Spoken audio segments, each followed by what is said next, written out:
Bueno, bienvenidos y bienvenidas a nuestro programa Guerrilla Obrera TV, el programa de la clase trabajadora en sus redes sociales, en YouTube, estamos en vivo por Insta Live, en las redes sociales de Instagram y también en los espacios del Ministerio del Poder Popular para el Proceso Social de Trabajo, que bueno, ya cerrando el Mayo Obrero, estamos cerrando este Mayo Obrero con una invitada de lujo a la que vamos a entrevistar a propósito de su trayectoria como dirigente sindical y como dirigente político, la Leona de Chávez.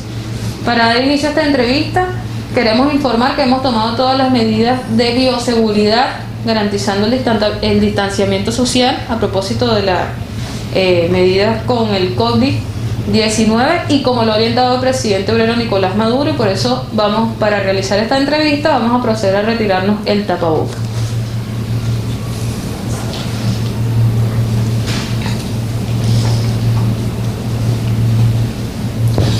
Estamos en vivo, Ariel, ¿cierto? Ariel es nuestro productor que está acá. No estoy viendo la transmisión por YouTube, pero entiendo que estamos grabando ya el programa.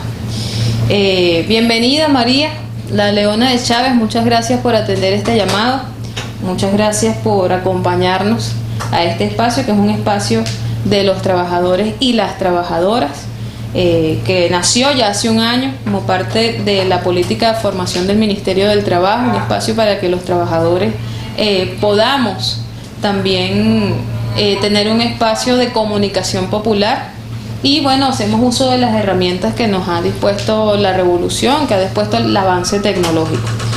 Queríamos aprovechar de hablarles un poco a nuestros convocados, a nuestros invitados a este programa, de quién es María León. Nosotros hicimos una investigación, un dossier, y queremos presentarla como una exguerrillera. Ese es el título que más se le conoce, una luchadora, una combativa, exministra de la Mujer, diputada de la Asamblea Nacional, actualmente constituyente, fue sindicalista también, es una feminista socialista y profundamente chavista, como debe ser.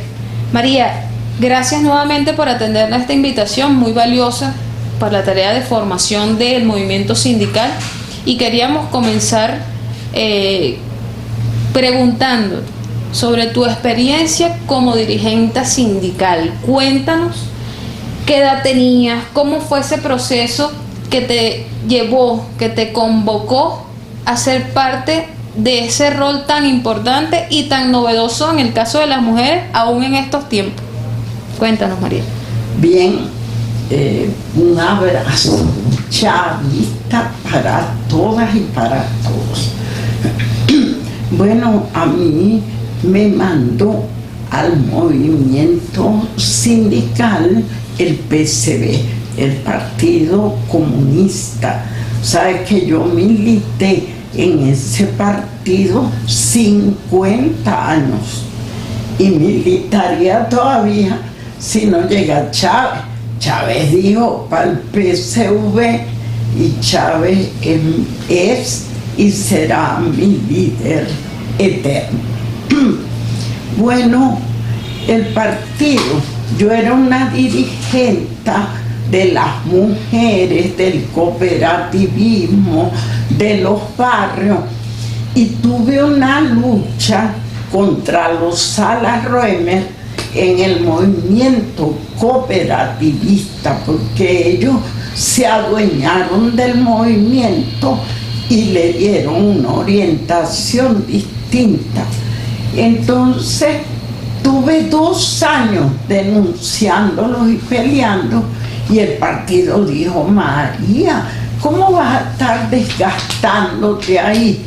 En vez de esa fuerza, dársela al movimiento sindical, al movimiento de los trabajadores y las trabajadoras. Me mandaron a hacer un curso sindical a Bulgaria. Estuve 1 año en la escuela Jorge Dimitrov, que digo es lo que mejor me ha pasado desde el punto de vista de la formación porque estudié marxismo un año. Y yo te digo, el marxismo es una ciencia y hay que estudiarla, no se aprende por osmosis. Entonces yo agradezco que el partido me mandó a ese Instituto de Altos Estudios de Problemas Sindicales Jorge Dimitrov, y me vine después de un año a la CUTV. Me provoca hacer una infidencia que quede para la historia. Cuando yo llegué a la CUT, estaba Eumelia en otra sala, Eumelia Hernández, y ella dijo: ahí está la que traen para sustituirme.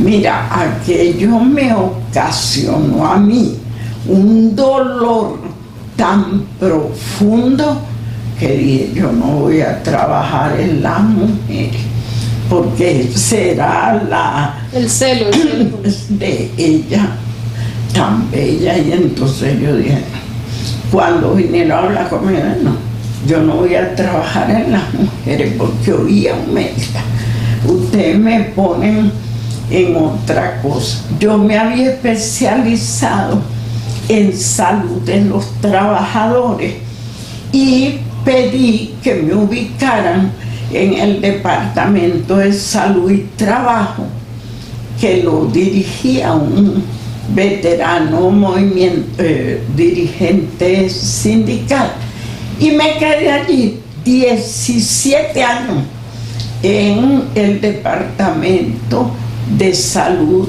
y Trabajo de la CUT, y seguí militando en el movimiento de las mujeres, pero sin crearle una situación de incomodidad media, que llegué a quererla, bueno, no voy a decir como una madre, como la gran revolucionaria que fue, militante del movimiento obrero desde Gómez hasta que, bueno, la vida uno tiene que rendir en algún momento, y se fue.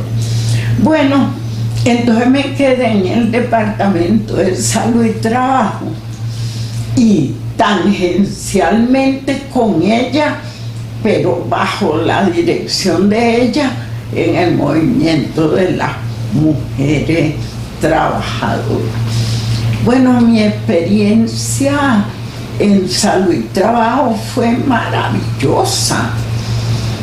Al poco tiempo de estar yo en ese departamento, vinieron unos trabajadores de ANACO, de la NALCO, una transnacional que había enfermado una cantidad de trabajadores y no respondía.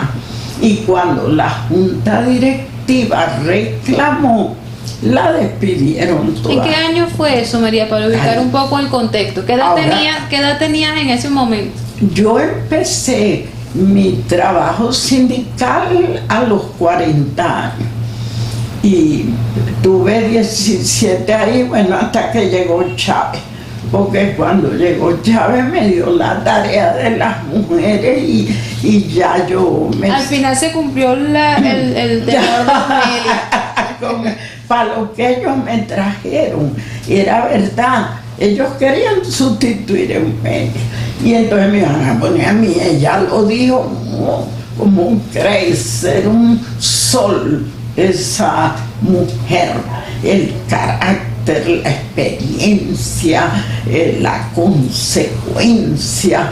Mira, la CUTV, Central Unitaria de Trabajadores de Venezuela, hacía por lo menos 3 manifestaciones al mes de protesta contra los gobiernos de Acción Democrática y COPE. Y bueno, eso era una escuela, pero Eumelia era la que encabezaba todas las manifestaciones. Yo me quedaba boba. A veces yo decía, estoy cansada otra vez salir de esa manifestación. Sobre todo porque los obreros me decían, señora María, esto es inútil. Nosotros hoy manifestamos y mañana los precios están más altos y se nos vuelve agua y sal el salario. ¿Cómo mantenía?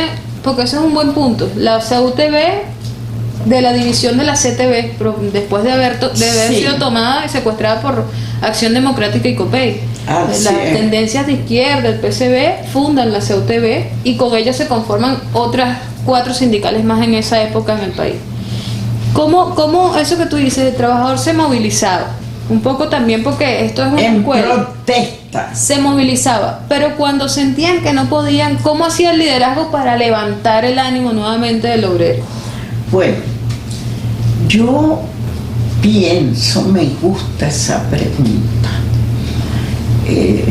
porque lo que mantiene el ánimo no son solo las conquistas materiales. Acuérdate que la clase obrera tiene necesidades inmediatas, contratación colectiva, mejoramiento, salario, etc. Pero tiene un objetivo estratégico que es tomar el poder, que es desplazar a la burguesía. Esa es nuestra meta.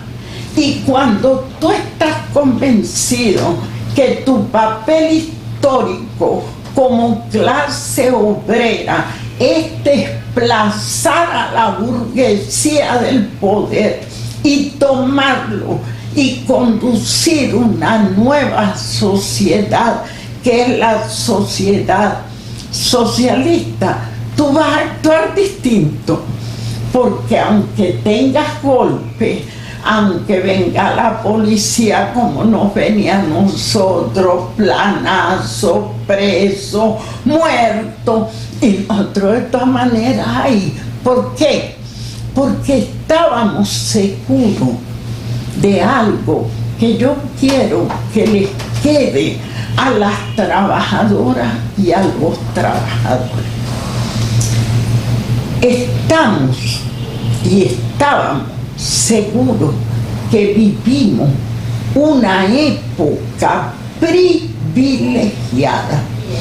A partir de 1917, cuando por primera vez la clase obrera toma el poder y la mantiene, se abre una nueva época de la humanidad, de fin del capitalismo y construcción de una sociedad justa que hemos llamado el socialismo. Hubo el socialismo del siglo XX y ahora estamos construyendo el socialismo del siglo XXI, el de Chávez, el que creó Hugo Chávez, bolivariano y feminista. Y feminista, eso no lo puede quitar nada. No, nadie. Entonces, ¿qué ves tú? Si tú estás convencido, no por idealismo, no, porque estudias la historia, solamente hacia abuelo de pájaro, vete a 1917, hace 103 años, vete qué era la clase obrera, cómo vivía la clase obrera en el mundo, los campesinos, los pobres. Tomaron el poder en Rusia crearon la Unión Soviética, que duró 70 años. ¿Y qué más pasó? Liberaron a China. ¿Y qué es China hoy? La primera potencia económica. ¿Quién la formó? El socialismo. Los obreros y los campesinos en el poder. Nos estás hablando de Lenin, de la gesta de Lenin, de la Tercera Internacional. Ajá. Bueno, no me metas las internacionales porque debemos dedicarle un día. Pero sí es bueno, porque el movimiento obrero a veces desconoce lo estratégico de la lucha con una visión internacionalista. Bueno, déjame terminar esta idea. Estamos viviendo desde 1917, primera victoria de la clase obrera, porque antes, en la Comuna de París, que debemos dedicarle tiempo a ella, había sido derrotada la clase obrera. Pero ahora toma el poder, lo mantiene, se extiende por el mundo. Europa toma países europeos, Asia, Vietnam, Corea, China, todo eso es producto de tomar el poder la clase obrera en 1917, y en el 59 llega nuestra América y se instala la Revolución Cubana, ese faro de luz. Entonces, ubiquémonos. ¿En qué época estamos viviendo, hermanas y hermanos?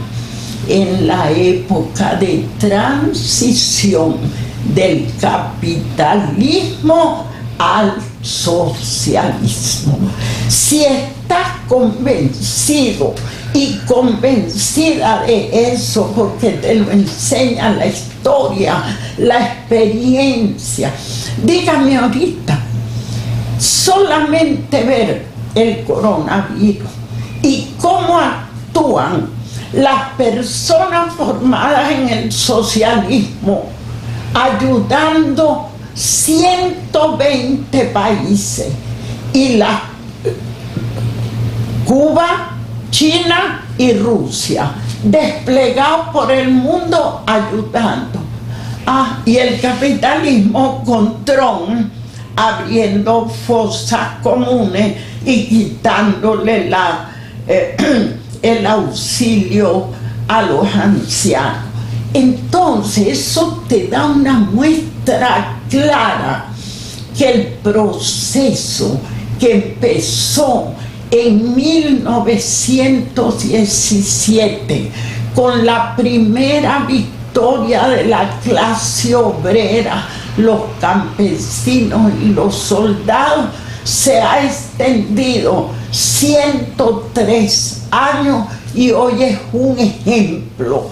Hacia allá caminamos, y Venezuela, que es la última revolución del siglo XX y la primera del siglo XXI, y que le ha agregado el socialismo bolivariano y feminista a esa marcha, está dictando el futuro de este siglo y de la humanidad. Yo quiero esta parte concluirla con esto. El comandante Chávez, así como Lenin triunfó el 17, comenzando el siglo XX y alumbró todo ese siglo, el comandante Chávez triunfó comenzando el siglo XXI y alumbra el siglo con su proyecto, 5 grandes objetivos históricos y la convocatoria a la Quinta Internacional. Así vamos a marchar el siglo XXI y a lo mejor el XXII también, porque Chávez es eterno. Así es, nos estás dando mucho, María, sobre todo para investigar. Nos hablaste de la Comuna de París y además nos pusiste un alto porque hablar de la internacional es hablar de toda una cátedra, todo un día, y este es un movimiento que hay que estudiarlo. Hay que estudiar qué pasó con la Comuna de París, qué decisiones se tomaron, qué no se tomó, para aprender de esa experiencia y también como revolucionarios aportarle a nuestra experiencia.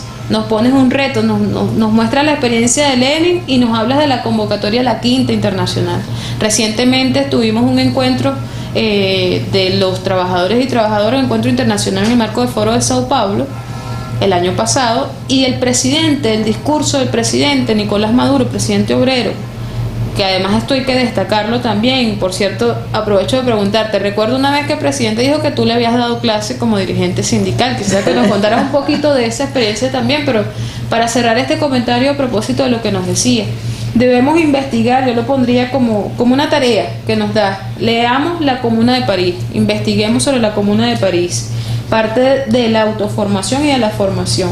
Nos pone sobre el reto, la revolución de octubre de 1917. ¿Nos puedes recomendar algún autor para que los trabajadores también profundicemos? ¿A quién buscamos? ¿Qué leemos? Mira, ahí en internet está Historia del Movimiento Obrero Venezolano por Gemi Croes. Ese es buenísimo, ese libro es de 300 páginas. Podríamos hacer una discusión y recomiendo en primer lugar ese libro para historia del movimiento obrero en Venezuela. Historia del movimiento obrero desde el manifiesto comunista. Hay varios autores, sobre todo rusos, porque la Unión Soviética sacaba libros, diccionarios y todo que nos pueden servir y están en internet todo. Hay mucho. Chávez siempre nos decía que debíamos conocer nuestra historia para entender también hacia dónde vamos. Tú nos decías, vamos a la Quinta y en el 2022 también debemos entonces estudiar lo que ha sido el movimiento internacional obrero, para que entonces esto que el presidente nos ponía como reto en el encuentro de trabajadores internacionales, que tiene esa visión, no tiene esa, quizás no lo digo, pero nos los planteó como un reto, organizarnos con todos los trabajadores a nivel internacional, y eso lo planteó el presidente Nicolás Maduro, para hacer una gran fuerza, un gran frente, un gran frente de batalla contra el imperio que nos oprime. Se creó la primera internacional antiimperialista. Esa es, allí hay que agrupar a todos los partidos, movimientos, todo agrupado. ¿Y cuál es el programa? Los 5 grandes objetivos históricos trazados por Chávez.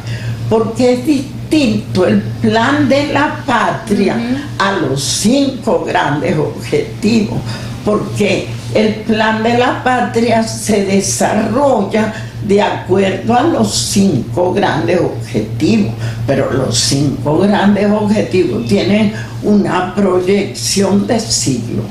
Así es. María, yo te pediría, aprovechando, porque es que cuando uno tiene una invitada como María quiere preguntarle muchas cosas, de hecho le hacía seña al productor que no me avisara del tiempo, porque queremos aprovechar al máximo la participación de la Leona de Chávez desde su experiencia sindical. Ahorita están conectados compañeros de varias partes del país, desde Yaracuy, desde Táchira, nos mandan saludos, Carabobo, por aquí por las redes. Qué bello. Y nos interesa mucho porque a propósito de esto que tú nos vienes contando, revisando la historia del movimiento obrero en Venezuela, esa experiencia que tú tuviste, que nos llevó a la reflexión de cómo levantar a un trabajador, cómo motivarlo. y conocer también cómo ese movimiento internacional influyó en Venezuela. Tú nos hablaste de la CUTV, nosotros quizás crecimos conociendo la CTV, y hubo otros movimientos también, pero en términos de reflexión desde el estudio, ¿qué pudiéramos considerar ha sido una fortaleza del movimiento obrero venezolano o algunas debilidades del movimiento obrero venezolano? Tú que conoces la lucha internacional, ¿cómo, desde esa investigación, cómo pudieras responderme esa pregunta? Yo voy a darte una visión personal y perdón con los que estén en desacuerdo. El movimiento obrero en Venezuela ha dado jornadas brillantes y ha ocupado un papel verdaderamente relevante desde su inicio. Acuérdate que fundador del movimiento obrero en Venezuela es Daniel de León, que luego es el padre del sindicalismo norteamericano. Y luego tú vas a tener la huelga petrolera. Y bueno, el movimiento obrero en Venezuela ha sido de una gran fuerza y de una gran constancia. Sin embargo, ¿dónde veo yo nuestra falla? Cuando triunfa, es una tesis mía, cuando triunfa la Revolución de Octubre en 1917, la burguesía europea, que no daba la jornada de 8 horas, que le negaba a todos los trabajadores, decide conciliar para que no siga la revolución y crea la OIT. Fíjate que el 17 es la revolución y el 19 se crea la OIT, qué casualidad. Y entonces inventan la tripartita: gobierno, empresarios y trabajadores. Falso, porque los trabajadores están solos, gobierno y empresario son una misma cosa.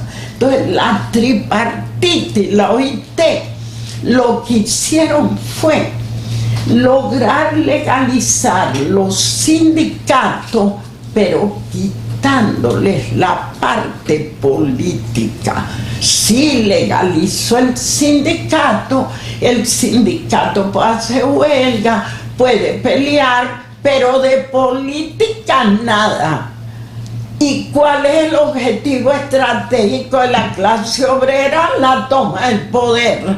Entonces sindicatos apolíticos no sirven. Es un gran debate. No sirven para nada, porque si tú lo que vas es a luchar solo porque te alivien la esclavitud, porque los trabajadores somos esclavizados de los burgueses, entonces me mejora las condiciones de vida, me alivia, es como el esclavo, no me des 100 latigazos, dame 50, entonces me alivia la esclavitud. Ese no es el objetivo de nuestro movimiento. El objetivo de nuestro movimiento es quitarle el poder a la burguesía, darle una patada definitiva a la burguesía y asumir nosotras y nosotros, así como estamos en Miraflores con nuestro presidente obrero Nicolás Maduro Moro al frente de lo político, queremos estar al frente de la economía también, porque es allí donde nos tienen todavía doblegados. Entonces el sindicalismo que se limita a que nos alivien el latigazo no es la concepción sindical de los fundadores. El sindicato tiene que ser para el mejoramiento económico, es decir, respuesta a las necesidades inmediatas, pero a la formación clasista hacia el objetivo histórico de la clase obrera, que es tomar el poder y construir una sociedad de iguales. Sabes que has tocado un gran, María, con esa pasión. Además tengo que decirlo, ella cumplió años el viernes pasado. Si puedes decir, pues. Claro. ¿Cuántos años lleva María de vida? 83 de vida, y 63 de lucha. O sea, que hay un libro abierto, una historia de vida.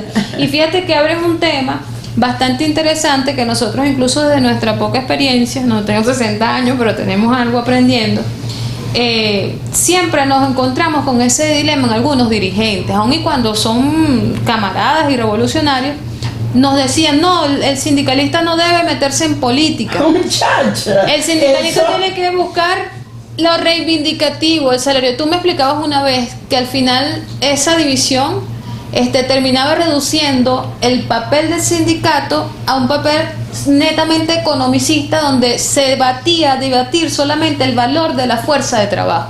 Entonces, hay muchos dirigentes que asumen esa corriente, esa manera de ver el sindicalismo. Bueno, culpable la OIT.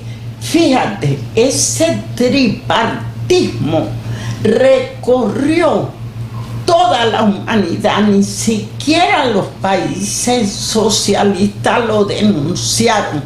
El único que no aceptó tripartita en la ley del trabajo fue Chávez, porque el genio de Chávez, por eso que aquí le decían de una manera que a esta hora no la voy a repetir, pero la gente sabe cómo le decían a la tripartita. Bueno, sí, eso era.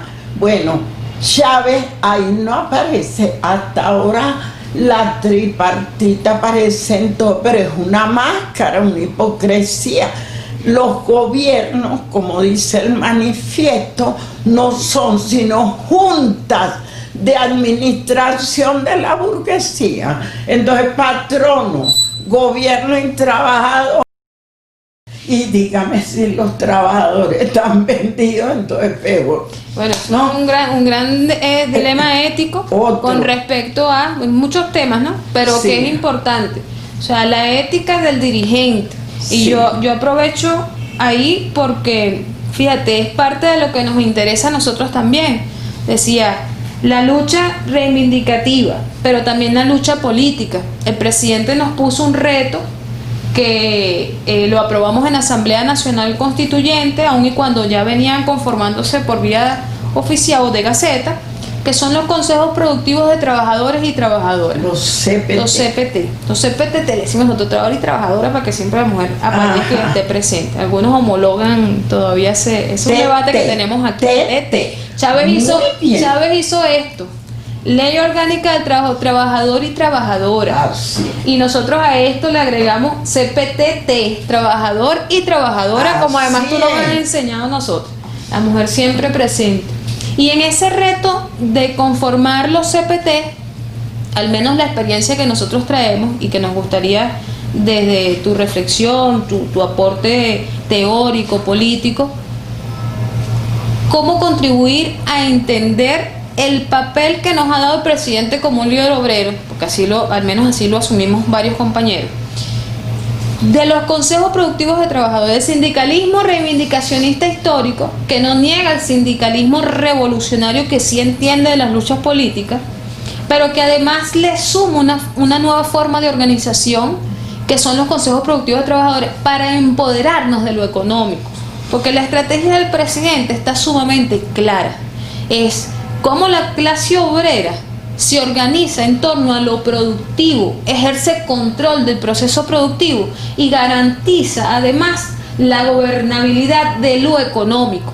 Presidente, recuerdo cuando nos convoca la Asamblea Nacional Constituyente, y bueno, traemos la paz, pero además también vamos a construir un modelo de economía diversificada, una economía alternativa. Claro. Venezuela jamás va a dejar de producir petróleo porque tenemos la fortuna de tener las reservas internacionales de petróleo más grandes del mundo. Pero debemos sembrar, debemos producir, debemos multiplicar ese proceso donde esta riqueza primaria nos permite transformar nuestro proceso productivo. Entonces, ¿cómo pudiera un consejo productivo de trabajadores, entendiendo, estoy dando un brinco, porque entendemos que tenemos los delegados de prevención, tú fuiste parte del movimiento de salud. Ese está muy ligado Ajá. a uno de mis logros. Eso pensé que lo ibas a contar. De Salud y Trabajo de la CUT, que lo dirigí 17 años. Ajá, tenemos los delegados y delegadas de prevención, que además viene como consecuencia, es una organización consecuencia de una lucha. Tenemos los consejos socialistas de trabajadores, tenemos los consejos, me indica aquí producción, ¿es un programa en vivo? Ajá, consejo productivo. Tenemos los consejos socialistas de trabajadores, que Chávez los mencionó en la ley, que es distinto al Consejo Productivo de Trabajadores, y además nosotros lo fundamos. Eso fue un movimiento que también se levantó en su momento. El presidente le da esa cualidad a ese movimiento alternativo, diverso dentro del seno del movimiento de trabajadores, y creamos los consejos productivos de trabajadores. ¿Cómo ve María, si María tuviera hoy los 40 años cuando inició, cómo asumiría María León un reto de impulsar un consejo productivo de trabajadores y trabajadoras? Esto para los que están asumiendo este nuevo reto. O sea, hay liderazgo nuevo que quizás puede tener miedo porque el patrono, sea público o privado, no asume la organización de los trabajadores, no asume el control obrero, le tiene miedo a la participación, a la transparencia, a la democratización incluso del conocimiento. Algunos aún tienen todavía esa resistencia. ¿Cómo lo harías tú, María, si tuvieras 40 años menos de vida y estuvieras comenzando nuevamente la lucha? Mira, para mí la edad no es un obstáculo. Si a mí los CPTT Gracias. me invitan a la construcción, creo en eso, porque lo económico, desde el punto de vista de los que tenemos formación marxista, lo económico es lo determinante. Entonces, ¿dónde está nuestra debilidad después de 20 años de revolución? Que tenemos el poder político, tenemos el poder militar, tenemos el poder popular, pero ellos tienen todavía el poder económico. Entonces es estratégica la posición del presidente Maduro de crear los CPTT. ¿Por qué? Porque tenemos que asumir la producción. En otras revoluciones que fueron cruentas, se sacó a los propietarios, se los expropió y volvió a manos de la clase trabajadora. Pero en nuestro caso, que es una revolución pacífica y que va a seguir siendo así, porque la victoria de la revolución es la paz. Ellos por declarar la guerra y nosotros por conquistar la paz. Pero el camino es tener en nuestras manos la producción del campo y de la ciudad. No es que no dejemos, como se ha permitido, a la iniciativa privada, porque nuestra Constitución así lo acepta. Muy bien, pero no deben tener el control, no deben ser la mayoría.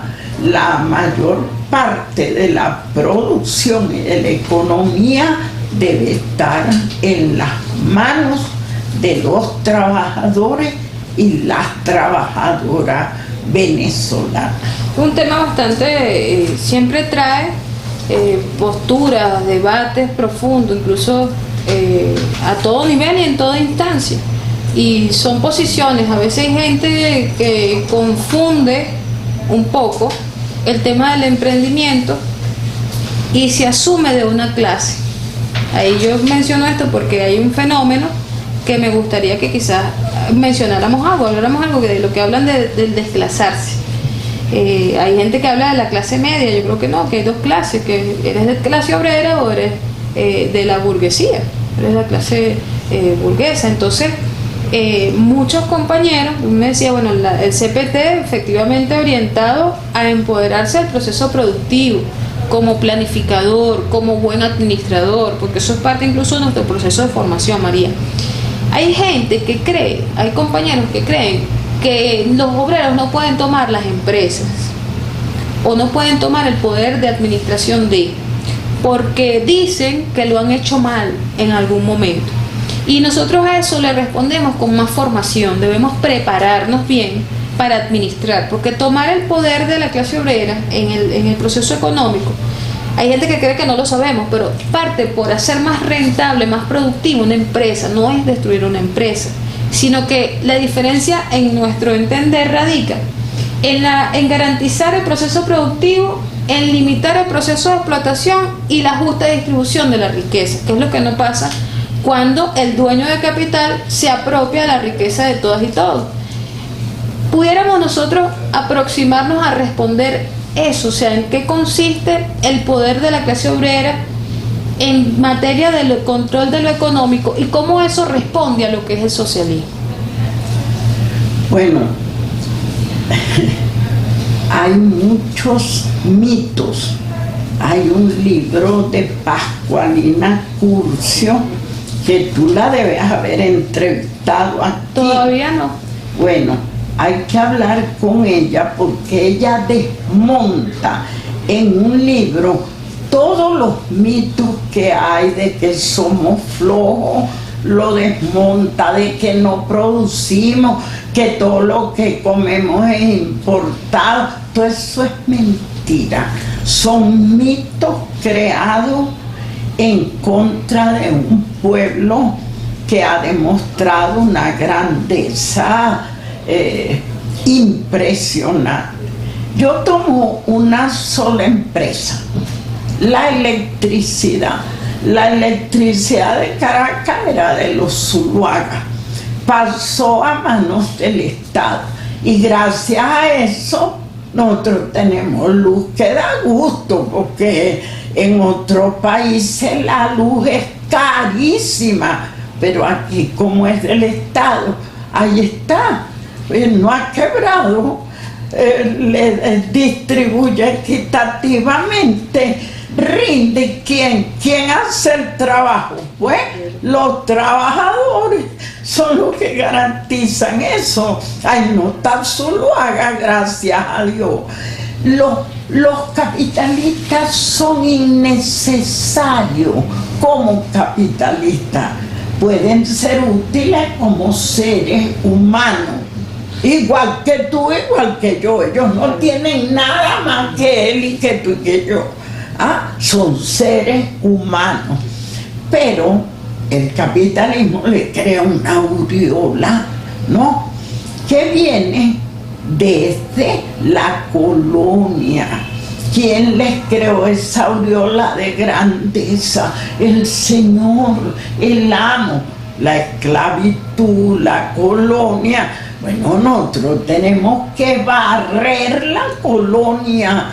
Y aquí, cuando llegaron los invasores, que estaban aquí los caribes, aquí no había ningún señor. Todos los caribes vivían comunitariamente. A mí me gusta recomendar el libro de José Gregorio Linares, Nuestra América, pasado comunitario y porvenir socialista. Vivíamos como socialistas aquí, claro, sin el avance que tendríamos hoy. Entonces todo eso del señorío, de los grandes, del rey, de la reina, del conde, del marqueto, todo eso no lo impusieron aquí. Ellos son un atraso para los pueblos. ¿Dónde va a estar China, pues? Ahí está China. ¿Quién asumió? El pueblo. Y no son la primera potencia, hay muy reyes. Entonces, quien dirige ahí es el pueblo organizado en su partido. En su partido, porque hasta ahora el socialismo ha estado dirigido por su partido. Qué bueno que toques el partido, María. Te voy a llevar hasta allá. Si quieres tomar un poquito de café, que esto es un programa en vivo, pero que estamos en familia porque estamos con los trabajadores. 2018, tercer congreso. Se crea la vicepresidencia de la clase obrera del Partido Socialista Unido de Venezuela. Además, un sueño para muchos dirigentes. Y se da el paso, en ese momento asume el camarada Francisco Torrealba, incluso asumimos nosotros como parte del movimiento obrero acompañar la dirección política de este partido, así nos lo pidió el presidente, y ahora estamos con una presencia, con un reconocimiento como movimiento obrero, y ahorita seguramente están sintonizando los camaradas que forman parte de esta estructura con responsabilidad directa. ¿Cuál dirías en tu visión, desde tu visión, María, debe ser el trabajo a desempeñar? ¿Cómo se maneja la clase obrera? Que muchas veces se asumió este debate que teníamos hace rato. Soy sindicalista, estoy en un movimiento sindical y no tengo que ver con el partido. Ahora que somos también partido, parte del partido, ¿cómo debe plantearse el movimiento obrero el desarrollo de su labor dentro del partido? ¿Cuál debe ser el papel ¿qué crees tú o por qué nos convocan a ese papel dentro del partido? Fíjate, yo siento, no he tenido tiempo de discutir esto ampliamente, pero yo siento que el partido va asumiendo su responsabilidad muy lentamente. ¿Cuántas vicepresidencias de los trabajadores, mujeres, de la juventud? Hay como 10, ¿no? Misiones, bueno, grandes misiones. ¿Por qué digo que es lento? Porque ojalá se me entienda esto. Bueno, tú eres del Consejo Político. Que lo creo vital. El Estado tiene solo dos formas organizativas, lo territorial y lo sectorial. ¿Dónde lo ves clarito? En el presidente. El presidente desenvuelve su poder territorial con los gobernadores y los alcaldes, y el poder sectorial con 32 ministerios. ¿Dónde está la falla del partido? El partido sigue lo territorial hasta las calles, pero en lo sectorial queda rezagado. Está obligado a tener dirección política de los 32 sectores en los que está dividida la parte sectorial del gobierno. No solo los trabajadores como más, sino los trabajadores de los 32 sectores.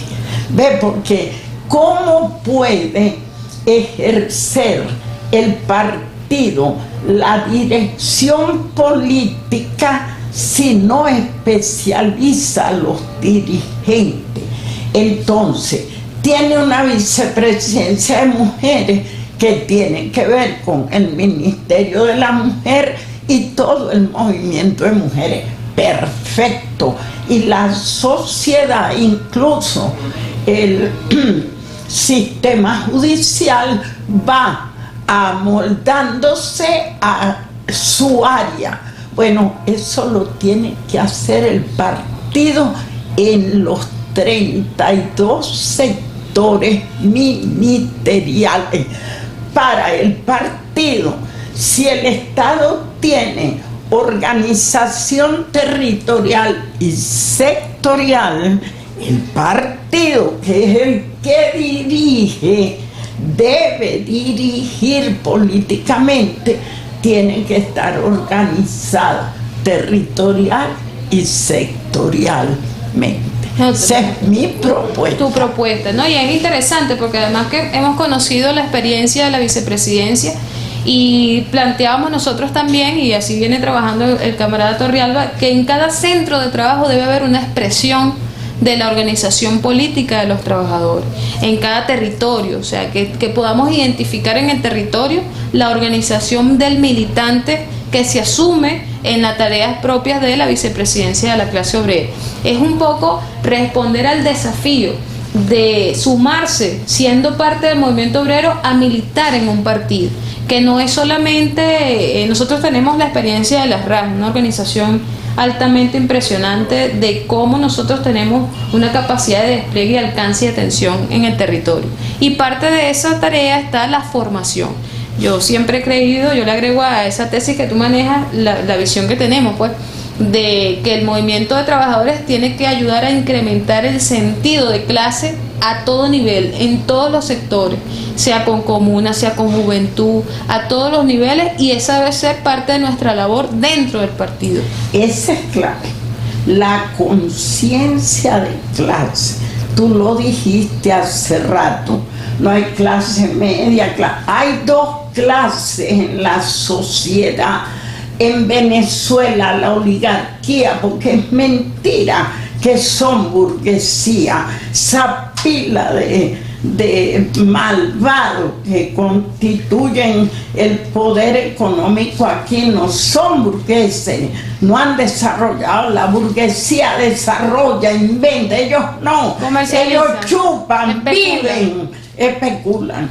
Entonces aquí no hay sino dos clases: la oligarquía, que viene desde la colonia, que la enfrentó Zamora y que la vamos a derrotar nosotros, y el pueblo trabajador, que el pueblo trabajador es campesino, es obrero, esa es otra cosa, sectores, pero como estamento es pueblo trabajador contra la oligarquía. María está dando las líneas para que cada quien esté claro de qué lado debe estar. Nosotros asumimos el lado de la clase, porque somos pueblo, porque venimos de ahí, claro, y porque además vivimos de nuestro salario, de nuestro sudor, de nuestro esfuerzo, como el campesino, como todo. Fíjate, yo quería mandar un saludo, que estaba conectado por acá cerca también el ministro, viendo la transmisión. Ministro de ¡Ay, la está viendo! Sí, así nos informan. De hecho está aquí en el salón de al lado. ¡Ay, tan bello! ¡Ay, qué bello! Que esto es en vivo. Entonces, fíjate, yo quería, porque no hicimos un guión, una camisa de fuerza, eso es lo bueno de las redes, también enviarle un mensaje, María, a la juventud, El tema más fuerte tuyo ahorita es mujeres, pero yo quiero que antes de hablar del mensaje a las mujeres, le demos un mensaje a la juventud. ¿Por qué te planteo la juventud? Primero, bueno, porque estamos muy vinculados al movimiento joven, de jóvenes que hacemos política, y además que muy poco nos encontramos a jóvenes dirigentes, obreros. Hay una juventud obrera de la central, a que le enviamos un saludo también, formamos parte de eso, nuestra central bolivariana socialista de trabajadores, la ciudad del campo y la pesca, pero nos interesa que la juventud política, la que se politizó, la que se formó con Chávez, también vea en el movimiento obrero una oportunidad no solo para la lucha política, sino porque nos permitiría consolidar este ideal de socialismo. ¿Cómo pudiéramos motivar, o los jóvenes que estamos en la parte juvenil, cómo pudiéramos, algunas ideas que tú nos puedas dar a nosotros, algunas orientaciones, para convocar a los jóvenes que además están siendo víctimas en la guerra psicológica, lo diría yo, de la transculturización, donde su ideal de ser es otra cosa, víctimas de la explotación? Recientemente leíamos unos informes donde la tendencia al desempleo juvenil iba a incrementarse conforme pasar de los años. Están siendo víctimas de esa trampa cultural, del consumismo, donde el sueño es el tener, más allá del ser. ¿Cómo pudiéramos nosotros inventarnos? Porque a veces es un poco difícil inventarnos algunas estrategias para que los jóvenes asuman liderazgo dentro del movimiento sindical, porque el presidente además nos pide cada vez que puede renovar, traer jóvenes, renovar el movimiento sindical, otra frescura, otras ideas, y los dirigentes que están, que también abren las puertas y dan las oportunidades, también nos convocan. ¿Cómo convencerías tú a un joven de asumir la lucha sindical? Bueno, yo repetiría lo que les dijo Chávez. Ustedes son la mejor generación que ha tenido esta patria. Y eso, bueno, con la inventiva, cada momento histórico tiene su propia motivación. Para nosotras, tomar el fusil, no para la montaña, bueno, no aguantamos 2 días, no, de una vez, ¿no? Bueno, entonces era motivación en mi época. Ahora, las motivaciones ahora, lo que está viviendo la humanidad en este momento, yo creo que lo dejamos pasar como cuestión natural. Que Venezuela esté siendo modelo en la lucha por la pandemia y que esté dirigida por un obrero, por un conductor, es algo tan revolucionario que no pasa en ninguna otra parte del mundo. Entonces eso debería estarse discutiendo, que nosotros estemos amenazados por la primera potencia y le traigamos 5 buques, no es 1, 5 de Irán acá, y que no tengamos, ya eso debería tener pinta, murales, teatro, canción, porque es el heroísmo de nuestro momento. Eso no es mío, de mi generación, eso es de ustedes. Eso lo está haciendo la juventud de la patria, los que están acompañando en los aviones, los que están en todo eso es la juventud de la patria. Entonces, estamos viviendo unos momentos tan extraordinarios que hay que hacer conciencia, porque decía Beatriz Beitané que cuando no es lluvia no la ve caer, por supuesto. Entonces, como son los autores, como son los héroes y las heroínas, les es natural. Tenemos nosotras y nosotros, los políticos, los conductores, el partido, que poner de relieve la grandeza de lo que está haciendo la juventud de Venezuela en este momento. Mira, el paso de los Andes se le queda pequeño, desafiar ese imperio por los mares y venir hasta aquí. Ellos que se creían dueños del Caribe no pudieron impedirlo. Eso hay que... ¿Y quién está haciendo eso? Pues la juventud de la patria. Yo les digo, yo siento una admiración por todas y por todos ustedes. Nosotros hicimos mucho, pero ahora estamos aquí para meterles el hombro. Díganos, jóvenes, hombres y mujeres, ¿en qué podemos ayudarles? ¿En qué podemos servirles? Porque ustedes no solo son el ejemplo del mundo, sino que quedarán como referente para las nuevas generaciones. Un gran compromiso, ¿no? Uno escucha cuando te dicen que eres parte de la generación de oro y comparan quizás la hazaña de esta historia con la hazaña de la historia de Sucre, Bolívar y otros jóvenes, que además ellos se conocieron como libertadores, pero eran jóvenes, eran muchachos que asumieron con gallardía defender una nación y liberar otras naciones, y les tocó enfrentarse. Siempre convocamos a ese espíritu, a verlos y reconocer a los jóvenes que lucharon por nuestra independencia, por darnos nuestra libertad, y abrazar ese espíritu, sobre todo los jóvenes que creen que la opción es irse de su país. Ahorita están retornando y bueno, las puertas abiertas. Presidente Nicolás, yo debo reconocerlo, ha dado una lección al mundo de lo que es reconocer la hermandad, el humanismo que tiene, porque otros países quizás hubiesen cerrado su frontera. Evidentemente hay una amenaza con un virus. De hecho, las mayores cifras las están trayendo los connacionales que retornan. Colombia. Y hay investigaciones en torno a eso, ¿no? Y hay alguna presunción.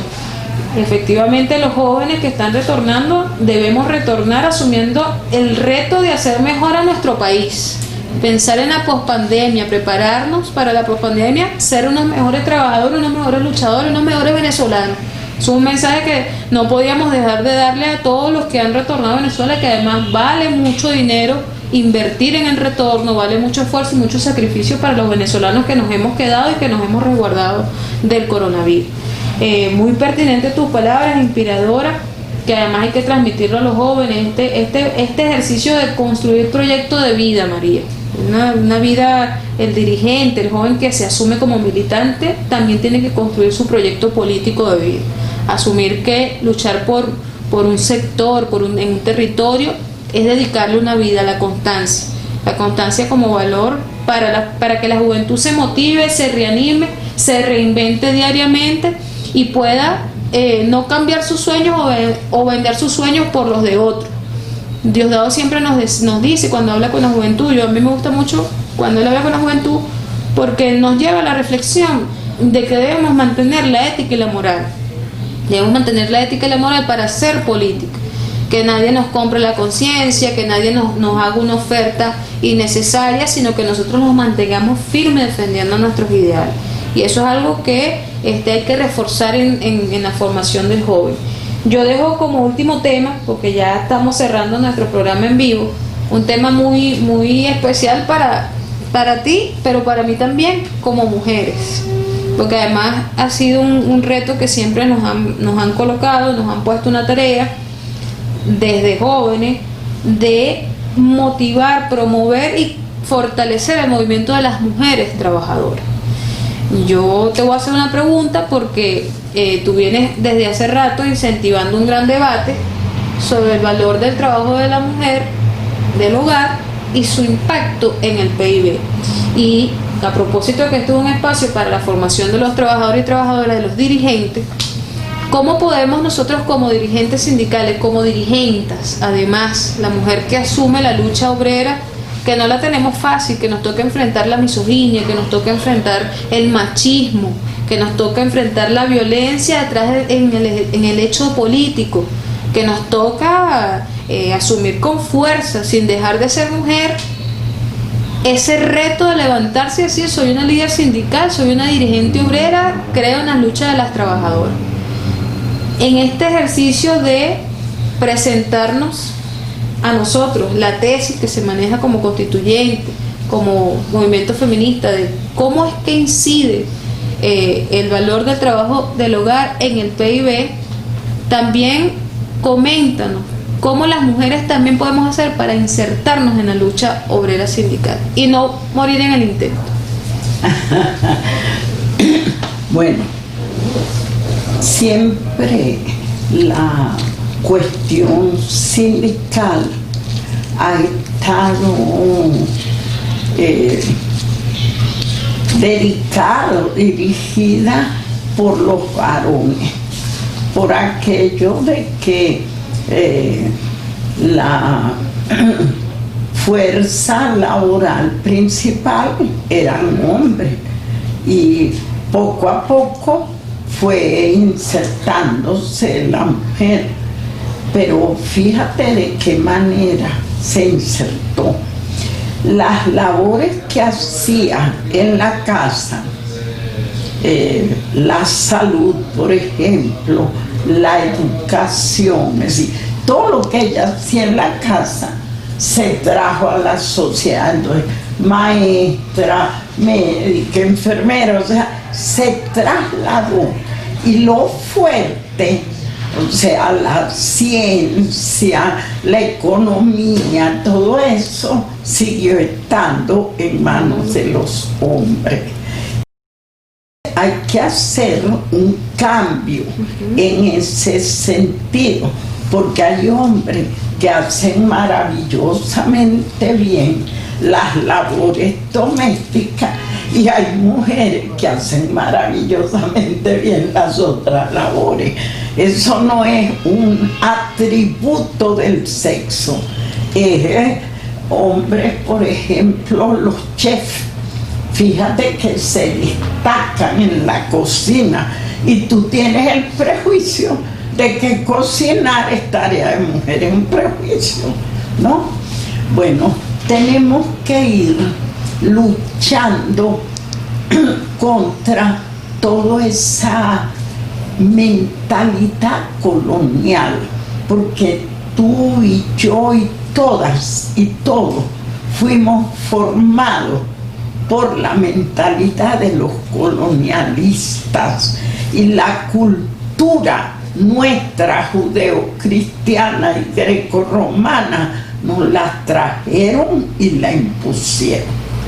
Entonces nosotros estamos ahorita en una lucha porque nos reconozcamos a nosotras mismas con los valores que hemos creado, con nuestras experiencias, con nuestras raíces indígenas, afrodescendientes, o sea, no como nos las impuso España ni Europa, sino como realmente somos nosotras y nosotros, producto de, como decía el Libertador, un pequeño género humano, así son.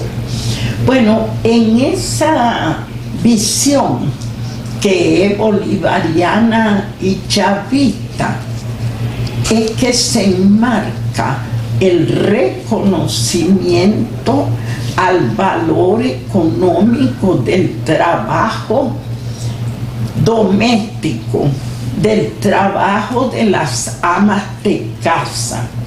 Mira, esto es una cuestión, yo creo que es una de las más grandes que ha aportado la revolución bolivariana al mundo y al socialismo del siglo XXI. Desde que se hizo históricamente la división sexual del trabajo, allí nació la discriminación de la mujer. ¿Por qué? Porque todos aceptamos que en la evolución el trabajo hizo al hombre. Engels lo relata muy bien cuando habla de la transformación del mono en hombre. Pero eso se ha estudiado mucho y se ha determinado que el trabajo, el uso de las manos, que condujo al lenguaje y al desarrollo de el hombre, se decía antes, no de la humanidad, sino del hombre.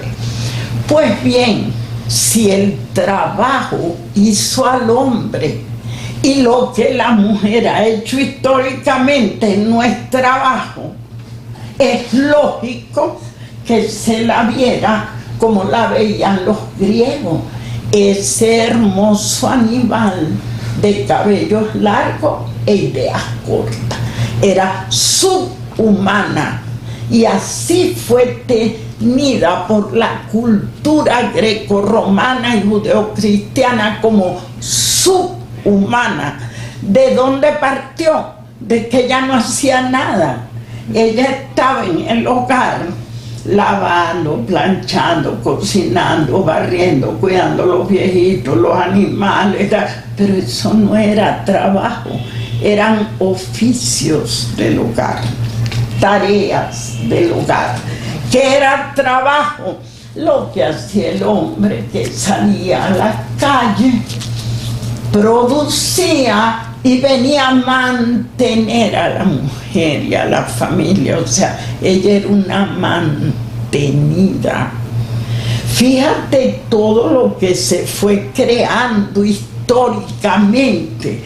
No trabajaba, por lo tanto es subhumana.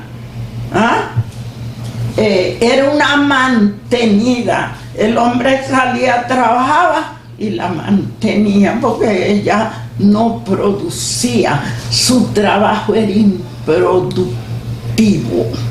¿O no era ni trabajo? Y no era trabajo, no era reconocido como trabajo, sino como actividad improductiva. Y eso recorrió la historia de la ciencia económica hasta que llegó la Revolución Bolivariana. Porque ni los socialistas del siglo XX reconocieron eso como trabajo.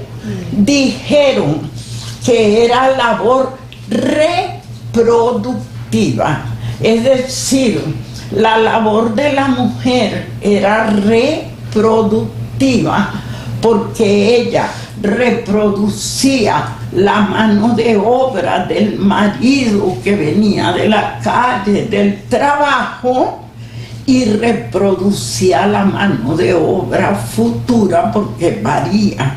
Entonces llegaron a reconocerla como labor reproductiva. ¿Quién la reconoce como labor productiva?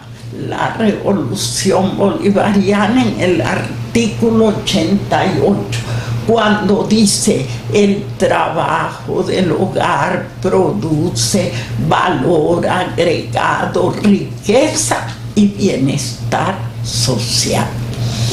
Esta es una reivindicación histórica que hicimos nosotros, la revolución de Chávez, el chavismo. El gran aporte. Gran aporte porque fíjate, uno, ubica a la ama de casa en la fuerza productiva. Cuando tú haces un análisis de la sociedad que tú dices base y superestructura, ¿qué está en la base? Las fuerzas productivas y las relaciones de producción.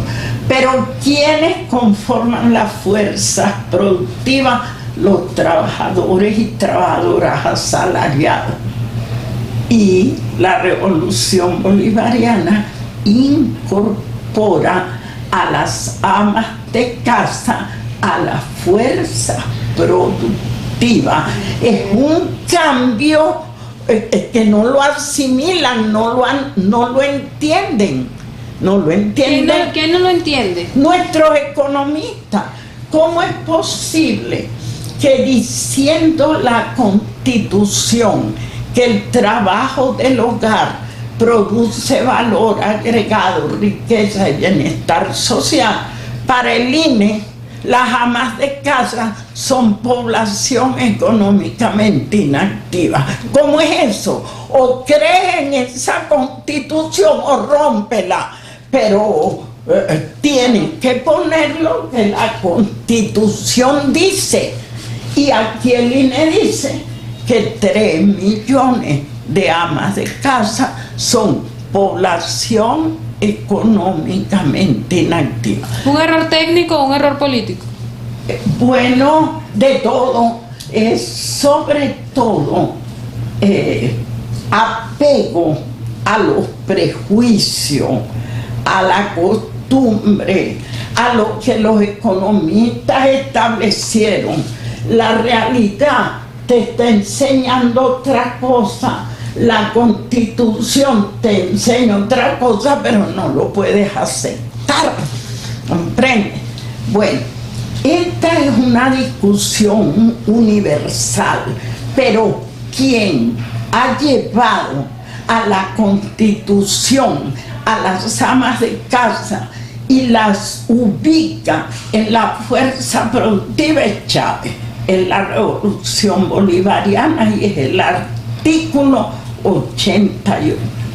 Si tú me sitúas allí en la base de la sociedad, en la fuerza productiva, al ama de casa como trabajadora, tienes que reconocerla, y el INE tiene que reconocerla como población económicamente activa. Pero es una pelea. Segundo, lo que tú señalabas, cuantificar. Pascualina ya lo ha hecho. Cuantificar el valor económico del trabajo de esos millones, son más de 3 millones de amas de casa, y decir cuánto aporta al Producto Interno Bruto. Ya está hecho el trabajo por Pascualina, porque ella ha estado apoyándome en esta tarea titánica. Hay una labor técnica que puede rebatir el debate técnico del cómo hacerlo, porque fíjate, yo te voy a tomar la palabra y voy a sacar algo que nos interesa a nosotros desde nuestra propuesta de construir una nueva cultura de trabajo en torno al apego del que siempre se ha hecho así. No hay espacio donde tú pases que la resistencia al cambio no se dibuje en sus labios, que siempre se ha hecho así. Entonces, en el fondo, a veces hay personas que no comprenden o no quieren comprender por qué o desconocen o no se atreven a asumir los retos. Yo creo que esto es un reto para el movimiento de trabajadoras y de trabajadores, porque además le da fuerza al movimiento de trabajadores y trabajadoras el asumir ese gran debate. Parte, por supuesto, del movimiento de trabajadores y trabajadoras de acuerdo al artículo. Pero hay otra cosa, hija, que la vida nos está ayudando. El hecho de que con la pandemia se hayan trasladado al hogar actividades productivas, que ya eran productivas, pero digamos socialmente reconocidas como productivas.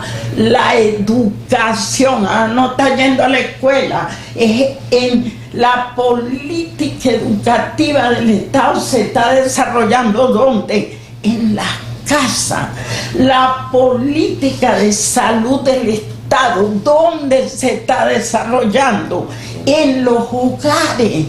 Entonces te está demostrando así, pero dándoles en la cara cómo el trabajo del hogar no es improductivo. Es improductiva la educación, es improductiva la salud, es improductivo hacer los tapabocas. Eso es improductivo. No, eso es productivo. ¿Y dónde se está haciendo? En los hogares, en las casas.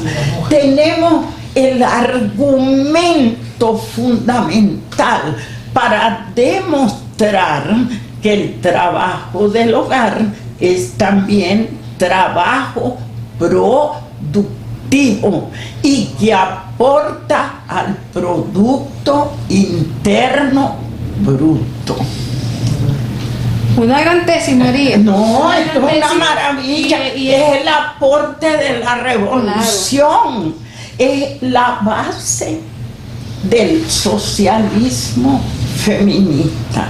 Para mí, que analizo la sociedad como base y superestructura, el reconocimiento de el artículo 88, si pasa a el INE, si se acepta como mundialmente se está haciendo, porque no es innovador. Vas a la CEPAL y te dice cuánto es el aporte del trabajo de la ama de casa en todos los países de nuestra América. No es tampoco que estamos innovando en ese reconocimiento. Nuestra innovación está en la Constitución. ¿Y que ahora va a ser fortalecido? Entonces, fíjate, mi opinión, el socialismo feminista tiene 3 pasos. Uno, económico, en la base, el reconocimiento del artículo 88, 1. Y luego en la superestructura, las leyes que tienen que ver con la sexualidad. ¿Por qué? Porque la mujer, después que fue oprimida económicamente, se la convirtió en objeto sexual, se comercia con su cuerpo. Hay transnacionales que comercian con nuestras niñas, con nuestras jóvenes, las violan, las maltratan, las convierten usan el vientre prestado para tener. Es un horror lo que se hace con la sexualidad de hombres y mujeres, porque cuando nosotros buscamos el horror de los abusos sexuales, somos igualmente abusados los hombres y las mujeres. Así que esa reivindicación es para ambos, para las mujeres y para los hombres. Los hombres a veces padecen más el horror. Fíjate que la pedofilia aquí en la... No, los hombres los curan. ¿Por qué? ¿Por qué? Porque ese es un tema tabú que le tienen terror, pero es el segundo aspecto de dominación de la mujer. Y el tercer aspecto lo ha visto nuestro presidente Nicolás Maduro, como tiene que ver un obrero. Ha creado el Instituto para la Descolonización, porque todos los prejuicios, todos los horrores, eso que tú decías, piensa en el tener y no en el ser. ¿Quién nos enseñó eso? La colonia. Ellos trajeron eso. Cultura europea y norteamericana instalada aquí. Descolonizarnos va a hacer que brote la verdadera esencia de el hombre y la mujer de nuestra América. Así que el tercer aspecto, Diva, es que tú trabajas con el Instituto para la Descolonización, borrar esa cultura que nos ha oprimido y nos ha puesto contra nosotras y nosotros mismos, a parecernos a ellos, que no somos nada como ellos. Nosotros somos nuestro americano y Caribe. Así es, María. María, quiero darte las gracias por atender este llamado y tomarte. Hay unos mensajes que están ahí en el canal de envíos de saludos, muchos hombres y compañeros que están conectados a esta hora, trabajadores, agradeciendo y reconociendo la participación de la Leona de Chávez, de Yaracuy, como te decía, desde Aragua, Trujillo y varios estados conectados. Esto va a estar en las redes para que podamos ver la retransmisión de esta entrevista y, como te decía, pues agradecerte con estas últimas palabras que cierra con respecto a la descolonización, algo a lo que estamos aportando. Yo quería dejar para el final una buena noticia. Además, tú eres parte de todo este proceso de formación que venimos desarrollando, donde ya también en esta onda del teletrabajo, de lo tecnológico, la Escuela Nueva Cultura del Trabajo Hugo Chávez, en honor al pensamiento revolucionario del comandante, es una escuela que está dispuesta para orientar la formación de los trabajadores. Este espacio de debate es en torno a fortalecer ese proceso. Ya la tenemos disponible a partir de este momento en la página oficial del Ministerio, www.mppst.gov.be. Ahí van a encontrar el link donde se podrán inscribir en nuestras aulas virtuales para que los trabajadores y trabajadoras comiencen su proceso de autoformación desde casa.